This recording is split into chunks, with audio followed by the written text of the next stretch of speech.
I don't know if you know Nick's. He's never been with a woman. He talks about it. He's afraid of women.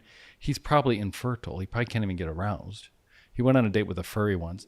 He does not have a deep voice. This is a deep voice for the ladies listening. He might have Kalman, which fucking Hitler had. Maybe that's what Erevrov is. Maybe these Luciferians, maybe they all come down from the same genetic Canaan tribe where they're all fucking retarded. I'm not trying to be funny. Like that sounds just like Nick Fuentes. Well, I think genetics are at the heart of everything. Genetic memory is. Yeah, that's what I'm talking about. So no wonder he would like Hitler or similar. See, Hitler was a tiny guy. He had one testicle. He was probably infertile. Did Hitler have any kids? Mm-hmm. He did. He has a daughter somewhere, I heard. Oh, that's crazy. I hope she changed her name because she'd never get any work. Well, now she'd probably have the #1 podcast in the world, actually. Do you want to show this? He was a sad case. Hitler? Hitler. I think of him as a sad human, full of so much self-hatred. I mean, he was in love with his niece. So I didn't know that. So crazy, yeah. And they say he killed her too when she threatened to tell people. But he liked her to poop in his mouth. The German Nazis love I bet you poop. Nick's into that kind of thing. I mean, don't you think? I was just going to say that the married porn. It's German Scheisse porn. Scheisse. Yeah, they're all into that. It's Luciferian, of course. I'm telling you, Luciferians don't have like normal sex parties. They're all into shit eating. And Nick's like snide little jokes about pedophilia too, you know? Yeah. Owen Benjamin even said, you know, he's a pedophile. And he goes, Hitler might have been a pedophile, but he's a really cool guy.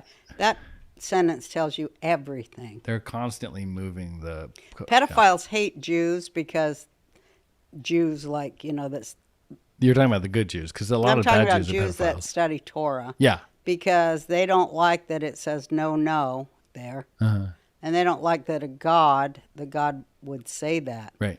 The God would say, you don't do that. Yeah. That's why the pedo Jews are the worst. The fucking absolute worst people. Because they're also like really sick and twisted. Really sick and twisted. Yeah, because they know that they're turning. I can always tell them, though. I can always tell a pedo Jew. How? Because they always go like this. Like that guy that we grew up with that would Stu go like Peters? this in his... Yeah, and he'd go like this in his crotch all the time. Who wants ice cream? Why don't you tell the audience how you know Stu Peters? No. You make it sound like a guy just showed up at your house. No, Stu Peppers. Sorry, Stu Peppers. Not Stu Peters, but he's one of them. Oh, Stu Peters. That's funny. Yeah, he probably is another shit eater.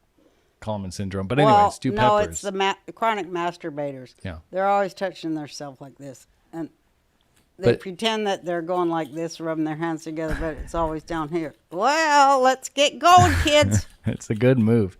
But you know a person from this because your mom tried to set you up on a date with him. Yeah. She goes, hey, we found a Jewish guy that wants to date you.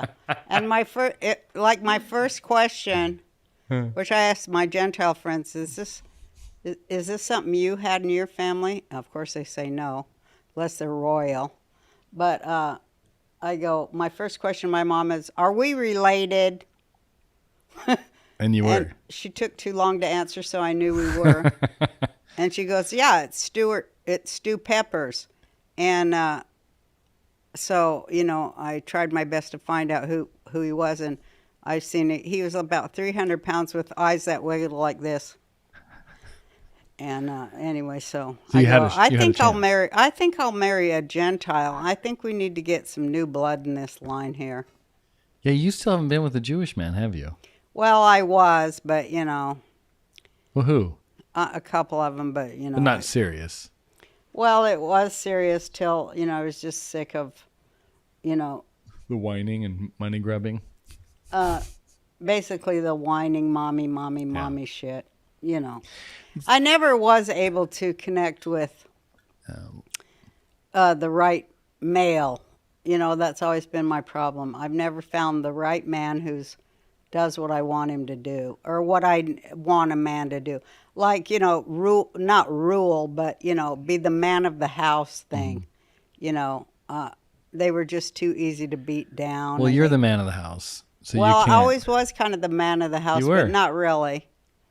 I had to be because they were, you know, prancing around their pink panties. I think somebody had to be the guy. I think you have like equal parts male and female energy. Well, you have to have when you marry a guy that's a fucking crybaby and a fucking pussy. What if the medicine that helped save millions during the pandemic was being made mostly in China today? It is. I know.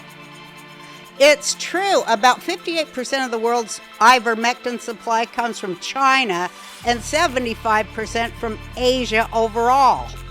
But not the wellness company's ivermectin. Introducing American-made ivermectin, safe, trusted, and produced right here in the USA. Ivermectin has been prescribed globally for more than 30 years and even earned the Nobel Prize in Medicine for its proven ability to eliminate parasites and support overall health. New research also points to potential benefits for skin, immune, and cancer support. Most pharmacies charge $5 a tablet, but the wellness company is offering a higher 18 milligram dose for just $3 each. Wow. You'll get a 6-month supply designed for 4 21-day cleanse cycles, all at an unbeatable price. Support American medicine, not China's supply chain. Get your U.S.-made ivermectin today at twc.health/RB. Use the code RB to save $30 plus free shipping, which I always did for some reason, because I guess I thought my dad was like that too. He's always whining. Well, I think an alpha or a guy that wasn't a pussy probably wouldn't want someone who's like you. Honestly, I don't mean that as an insult. It's a compliment, if anything. Well, you'd think he would, since if he was a man, I would be allowed to be a woman, but I was never allowed to be a woman with a bunch of crybaby pussies that I married, such as your dad. That's why I corrected it, because I think a real alpha man should be with what's the word I'm looking for? A real man can be with a real woman, but the alpha types that you want, the guys that run the house, they usually want like a subservient, quiet partner, and you're not that. That wouldn't work for you. You could find someone that's an alpha, but you'd still be having a power struggle. I wouldn't have a power struggle with an alpha. No way. I think I only have a power struggle with fucking pussies that I'm like, who's going to take care of this shit? I guess it's me. And that was my mom, and that was her mom. That was every Jewish woman in the world. Well, I'm 72, and it's never going to happen. It never did happen. And so what? Oh, well, I had other things go on. I don't think that's... I think you're going to have another... I think you got one more run in you. To get a man? Yeah, not anytime soon, but I think you have one more. Yeah, not anytime soon. I think you're going to be like your mom, where you're going to be like dancing at 90 and like at the old folks' home with all the men and like playing men against each other. And you're going to have a third or fourth adolescence. No, I'm too busy for that. No, I'm talking 20 years I wouldn't mind now. like my mom when she was dating when she was in her 80s, and she called him, he's lunch, he's dinner. I think that's going to happen. That's what I think you're going to do. I'm here for, I would love, just as your I don't son. think any men like me because I'm not likable. And anyway, what kind of guy's going to want to hang out with some old bag that just talks about God all the time and smells like pee? Hey, let's talk about my vampire killing kit. Yeah. And by the way, there's a lot of men, that are into that. Probably groiper motherfuckers. I don't want no groipers. This is something that our family friend, the great Alan Covert from Grandma's Boy and Happy Madison, we love him. He's going to be on the show soon. He bought you this. Yeah, it's a vampire killing kit. Isn't that something? Because, there are vampires in the world, and, a lot of us don't want to kill them because we don't want to kill nothing, but when the big war comes, we might all have to kill a few ourselves. Oh, you see, my patience is growing thin. With this